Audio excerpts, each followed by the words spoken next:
Video देखने वाले सभी दर्शकों को नमस्कार। तो सबसे पहले जन्माष्टमी की सभी को हार्दिक शुभकामनाएं। आज जन्माष्टमी का व्रत है, तो करते हैं जन्माष्टमी के व्रत की कथा को शुरू। तो कथा को पूरा सुनना ध्यान से और कमेंट करके बताना कि कैसी लगी। तो बिना देरी किए हुए चलते हैं और कथा करते हैं शुरू।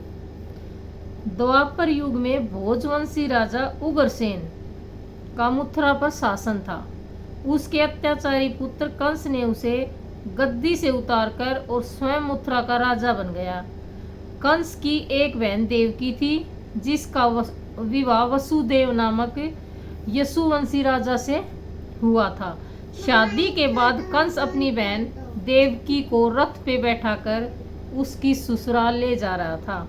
रास्ते में आकाशवाणी हुई कि हे कंस, जिस देवकी को तुम बड़े प्रेम से ले जा रहा है, उसके गर्भ से उत्पन्न 8वां पुत्र तेरी मृत्यु का कारण बनेगा। यह सुनकर कंस ने वसुदेव को मारने की तैयारी की। तब देवकी ने उनसे विनम्रतापूर्वक कहा, मैं अपने गर्भ से उत्पन्न बालक को तेरे पास लाऊंगी और अपने बहनोई को मारने से क्या लाभ मिलेगा। कंस ने देवकी की बात मान ली और मथुरा वापस आ गया। उसने वसुदेव और देवकी को कारागार में बंद कर दिया।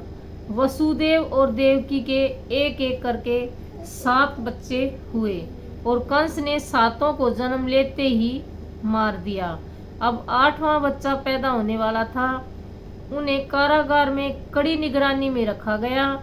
उसी समय नंद की पत्नी यशोदा भी एक बच्चे को जन्म देने वाली थी। वसुदेव और देवकी के दयनीय जीवन को देखकर उसके 8वें बच्चे की रक्षा के लिए एक योजना बनाई गई।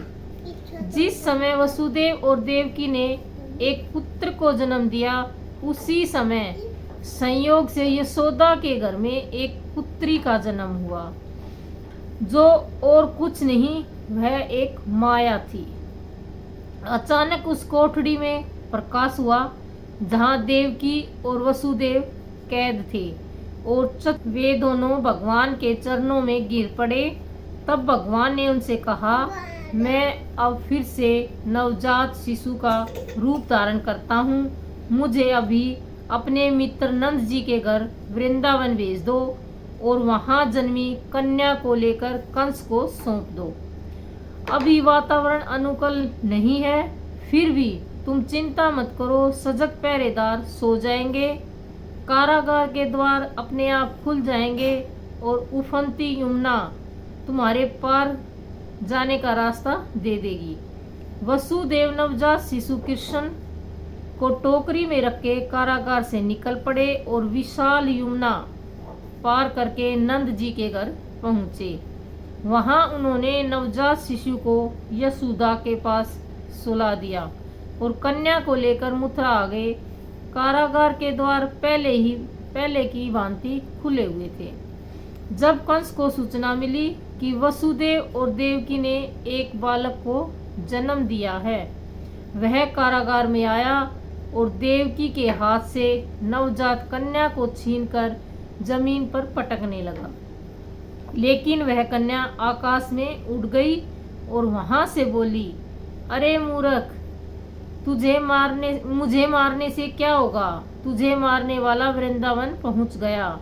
वह शीघ्र ही तुझे तेरे पापों का दंड देगा। यही है श्री कृष्ण के जन्म की कथा।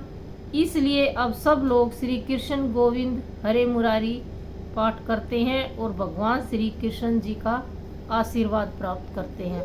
तो ये वही जन्माष्टमी की श्री कृष्ण जी के कथा थी और व्रत वाले दिन इस कथा को जरूर पढ़ना चाहिए जब व्रत पूर्ण माना जाता है, नहीं तो व्रत को अधूरा माना जाता है। तो मेरी कहानी कैसी लगी कमेंट करके ज़रूर बताना।